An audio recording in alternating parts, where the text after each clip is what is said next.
অনেকটা মনে হয় যেন পরিকল্পিতভাবে করতে হবে।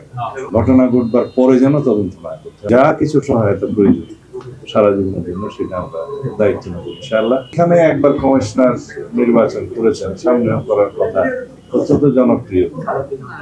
তাকে যেভাবে হত্যা করা হয়েছে সেটা অনেকটা মনে হয় যেন পরিকল্পিতভাবে হত্যা হয়।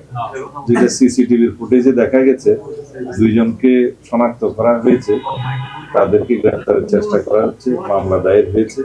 কিন্তু এর সাথে আমরা মনে করি যারা নির্বাচন বিরোধী, গণতন্ত্রের বিরোধী শক্তি, পতিত ফেসিবাদী শক্তি এবং তাদের দোসররা, তারা তাদের ষড়যন্ত্রের অংশ হিসাবে এরকম আরো অনেক ঘটনা হয়েছে এবং সামনে হয়তো তাদের সেই পরিকল্পনা আছে।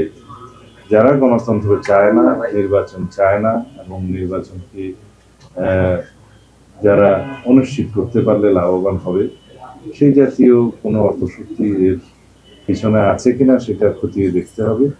তবে আমরা ঘটনার সুষ্ঠু তদন্তের জন্য দাবি করেছি এবং একটা দৃষ্টান্তমূলক যাতে শাস্তি নিশ্চিত করা যায় সেরকম বিচারের দাবি করছি।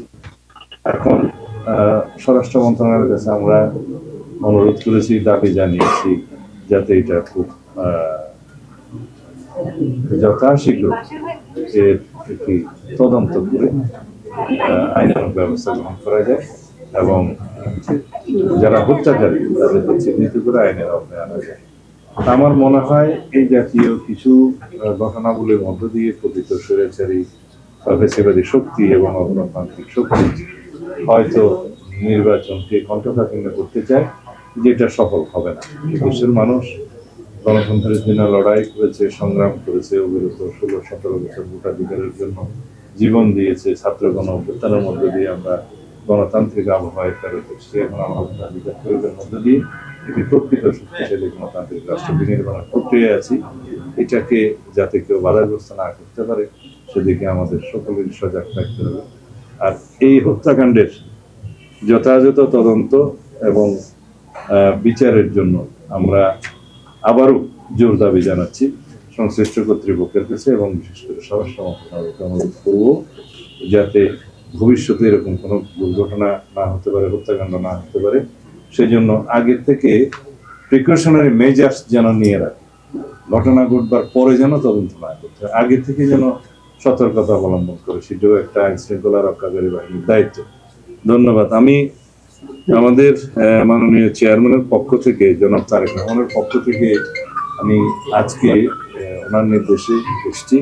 আমরা মোসাব্বিরের বিধবা স্ত্রী এবং তার সন্তানদের আমরা আমাদের পক্ষ থেকে যা কিছু সহায়তা প্রয়োজন সারা জীবনের জন্য সেটা আমরা দায়িত্ব নেব ইনশাআল্লাহ। এটা আমাদের চেয়ারম্যান সাহেবের নির্দেশ।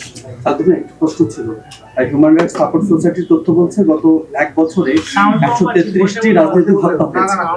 সেই জায়গায় 93 জনের বিএনপি নেতা। আপনার কি মনে হয় না যে এই যে বিএনপি নেতাগুলো হত্যা হচ্ছে সেই জায়গায় আইন শৃঙ্খলা রক্ষার যে প্রচেষ্টা ছিল গত জুলাই আন্দোলনের পরে সেটি কি আছে কিনা, বা কি মনে হয় যে আপনি আছে কিনা, যেহেতু এত নেতা কর্মী? আপনারা নিশ্চয়ই জানেন যে 5ই আগস্টে 2024-এর 5ই আগস্টের পরবর্তী পর্যায়ে আইন শৃঙ্খলা রক্ষাকারী বাহিনী একটা ফ্রেজাইল অবস্থায় ছিল। এখনো সেটা সুসংগঠিত হয়েছে বলা যাবে না।